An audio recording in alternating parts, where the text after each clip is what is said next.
Malegaon bomb धमाके मामले में आज मुंबई की स्पेशल एनआईए कोर्ट ने अपना फैसला सुना दिया है और इस पर बात करने के लिए हमारे साथ इस मामले के आरोपी नंबर 11 के वकील प्रकाश सारचंगेकर हैं। उनसे बात करेंगे और जानने की कोशिश करेंगे कि इस फैसले में किस तरह से जज ने अपना फैसला सुनाया। सर, आप कौन से एक्यूज के लिए लॉयर थे और उनका क्या रोल था इसमें? कि सुधाकर चतुर्वेदी और बाकी 3 एक्यूज़ के लिए मैं इस केस में था। जो बाकी 3 लोग थे उनको चार्ज फ्रेमिंग के स्टेज पे ही डिस्चार्ज किया गया था और जो एक आरोपी था सुधाकर चतुर्वेदी, जिसके ऊपर एलिगेशन था कि वो एक कॉन्स्पिरेसी का पार्ट था, जिसके घर पे आरडीएक्स लाया गया था और वो इसमें इन्वॉल्व था।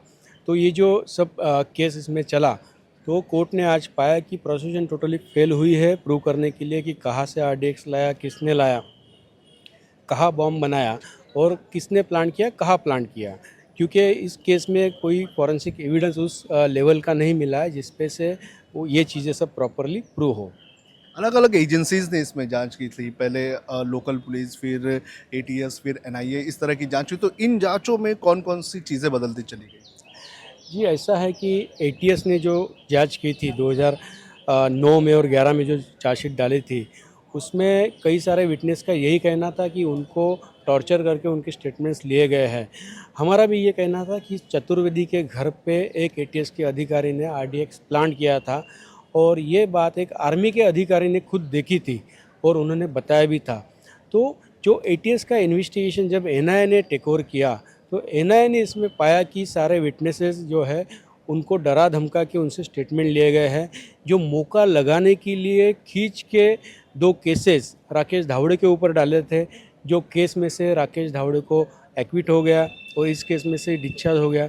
इसीलिए जानबूझ के सिर्फ केस बड़ा दिखाने के लिए बड़े नाम इसमें लिए गए और बड़े बड़े कानून इसमें लगाए गए। 17 साल बाद इसका फैसला आया है, तो इस 17 साल में आपके जो क्लाइंट थे उन्होंने किस तरह का वक्त जो है वो फेस किया? इसके अलावा पूरे ट्रायल के दौरान क्या हुआ?